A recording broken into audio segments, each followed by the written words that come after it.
आज हम नगर परिषद टिमरनी के वार्ड क्रमांक 12 के प्रत्याशी श्री देवेंद्र जी भारद्वाज से चुनावी चर्चा करने आए हैं, जो कि पूर्व में भी नगर परिषद के अध्यक्ष रह चुके हैं। आज वर्तमान में चुनावी प्रक्रिया किस प्रकार चल रही है, मतदाताओं का क्या रुख है, और भी कई विषय पर उनसे चर्चा करेंगे।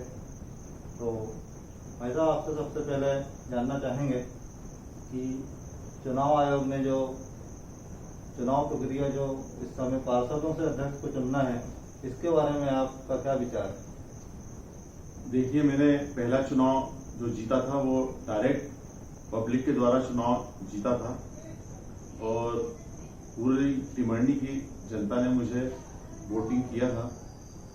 लेकिन ये जो वर्तमान में चुनाव है, शायद चुनाव आयोग और शासन की ये मंशा रही होगी कि जो डायरेक्ट चुनाव होता था वो बहुत खर्चीले होते थे, भ्रष्टाचार उसमें ज़्यादा होता था और अच्छे लोग पार्षद का चुनाव लड़ने से इच्छा नहीं रहती थी लोगों की। लेकिन अब चूंकि पार्षदों के द्वारा चुनाव है तो अच्छे लोग चुनाव लड़ रहे हैं, अच्छे प्रत्याशी पढ़े लिखे आ रहे हैं मैदान में और एक अच्छी परिषद सब जगह पूरे प्रदेश में गठित होगी। यही सरकार की मंशा रही होगी, इसीलिए चुनाव इनडायरेक्ट पार्षदों के द्वारा हो रहा है। आपको भाजपा ने अपना अधिकृत प्रत्याशी बनाया है और इस बार टिमरनी में क्या आप ऐसा देख रहे हैं कि परिषद नगर परिषद टिमरनी में भाजपा की बन पाएगी? निश्चित तौर पे भारतीय जनता पार्टी की ही परिषद बनेगी। प्रदेश में भी भारतीय जनता पार्टी की सरकार है और टिमरनी के बुद्धिजीवी लोग और जो बुद्धिजीवी मतदाता है वो यही चाह रहे हैं कि जो शासन इस समय जिसका चल रहा है भारतीय जनता पार्टी का, और टिमरनी में भारतीय जनता पार्टी के विधायक भी हैं और अच्छे लोग लड़ रहे हैं चुनाव, तो निश्चित तौर पे भारतीय जनता पार्टी का ही परचम फहराएगा टिमरनी में।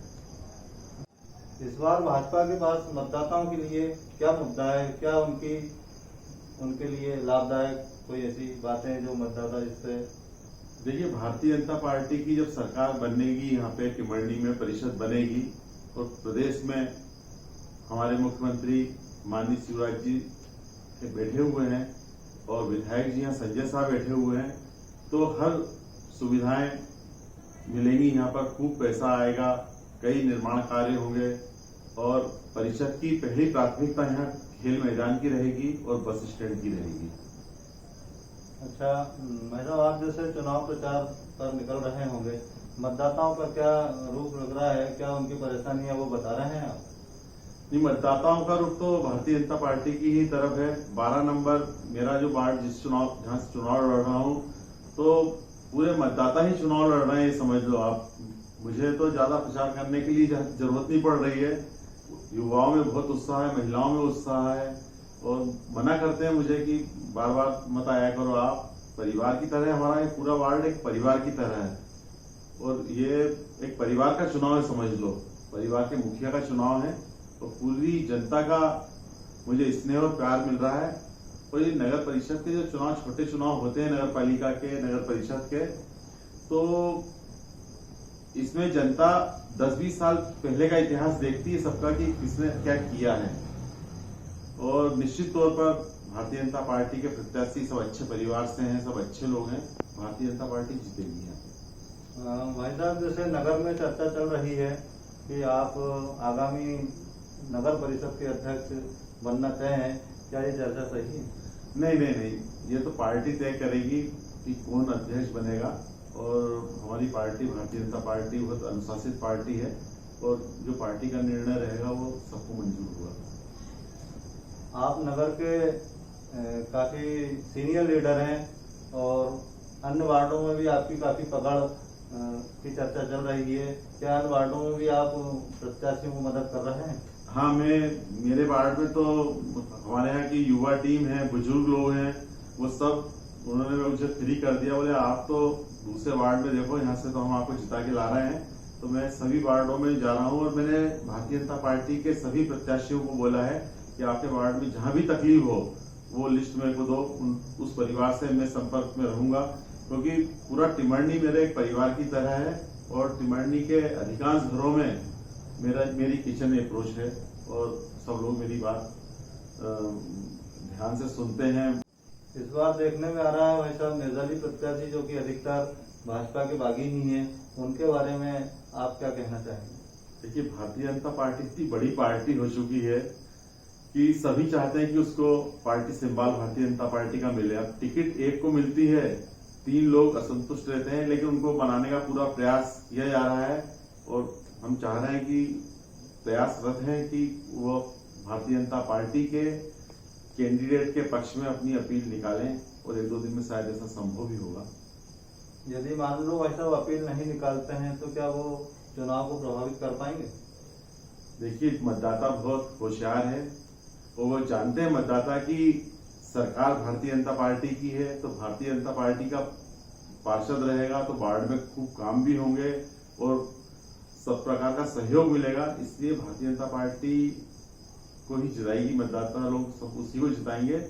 और मतदाता जो है कैंडिडेट का नाम नहीं देखता, वो फूल का निशान देखता है मतदाता, और वो निश्चित तौर पे फूल पर मोहर लगाकर भारतीय जनता पार्टी को विजयी बनाएगा। 15 वार्डों में से आपको कितने वार्ड भाजपा को मिल सकते हैं? क्या उम्मीद है आपकी? क्या आप देख रहे हैं और क्या आप इस पर प्रतिक्रिया दें? देखिए, हम तो पूरी 15 के 15 जीतने की कोशिश करेंगे, लेकिन जनता अधिक से अधिक जिताई। सरकार टिमरनी में परिषद जो बनेगी वो भारतीय जनता पार्टी की ही परिषद बनेगी, मैं पूरा आश्वासन देता हूं। और कम से कम हमारे 10 से 11 पार्षद निश्चित तौर पर जीत के आएंगे परिषद में। नगर की मांग काफी समय से बस स्टैंड और खेल मैदान की चल रही है, इसके अलावा कोई विशेष और काम आप नगरवासियों को सौगात देंगे? देखिए, मैं जब पहली बार परिषद में अध्यक्ष बना था तो उस समय सबसे पहले ट्रैफिक सुविधा टिमरनी की देने के लिए स्टेशन बस्ती रोड जो पीडब्ल्यूडी का था शमशान घाट तक का, उस पर काफी ट्रैफिक था, खूब गड्ढे बने हुए थे, रिक्शे चलना, हाथ ठेले चलना मुश्किल हुआ करता था। तब मैंने सबसे पहले होशंगाबाद जिले का डिवाइडर रोड बनाया। डिवाइडर रोड इटारसी होशंगाबाद जैसे शहर में भी नहीं थे, और सोडियम लाइट उस जमाने में लगाई जिस जमाने में सोडियम लाइट सिर्फ इंदौर और भोपाल में हुआ करती थी। टिमरनी में भी सोडियम लाइट लगाई। लोगों ने कहा कि क्या इसको पेरिस बनाया जाएगा टिमरनी को, लेकिन मेरी वो एक सोच थी, और चूंकि मैं खुद सिविल इंजीनियर हूँ तो अच्छी क्वालिटी के मेरे द्वारा निर्माण कराए गए जो आज भी बहुत सुंदर सड़क बनी हुई है, ये टिमरनी की जनता कहती है। मैंने टिमरनी के चारों तरफ बाहर से ट्रैफिक निकालने की कोशिश करी, जिसमें शमशान घाट रोड जो हरदा रोड से मिलता है, नदी का रोड रहड़गांव रोड जो कॉलेज की तरफ जाता है, बहुत कीचड़ हुआ करता था। शुक्रवारा बाजार जो बनाता था वो भी पूरा सीमेंटीकरण हुआ, उसको भी काफी भर्ती करके बनाया गया। अब मेरी प्राथमिकता जो रहेगी, टिमरनी में बारिश में जो पानी चारों तरफ से इकट्ठा होकर आ जाता है, वो पानी चारों तरफ से बाहर के बाहर निकल जाए, टिमरनी शहर की कॉलोनियों में पानी बरसात का नहीं आए, ये प्राथमिकता रहेगी।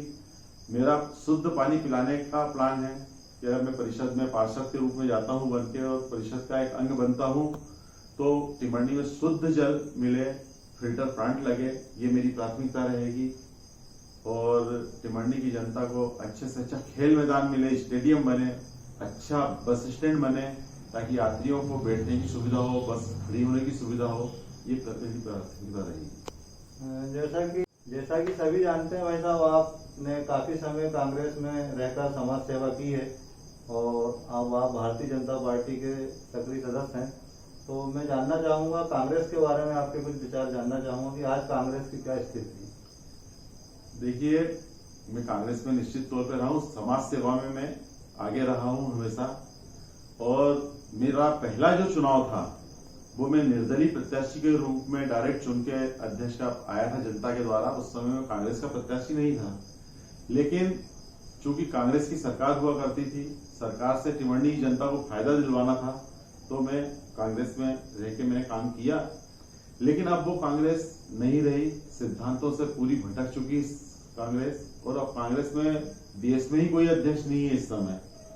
कांग्रेस की बहुत बुरी दुर्दशा है इस समय, और मैं मोदी जी के कार्यों से प्रभावित होकर और भारतीय जनता पार्टी का सदस्य बना हूँ और अब भारतीय जनता पार्टी की सेवा करूंगा और टिमरनी में निश्चित तौर पर भारतीय जनता पार्टी की परिषद लाकर मैं अपना कर्तव्य पूरा करूंगा। जी धन्यवाद भाई साहब, आपके विचार जानकर बहुत प्रसन्नता हुई। हम चाहते हैं नगर की जनता आपसे प्रभावित होकर, आपके कार्यों से प्रभावित होकर आगामी आपको अध्यक्ष के तौर पर देखे और बहुत विकास के कार्य नगर में हो। बहुत बहुत धन्यवाद।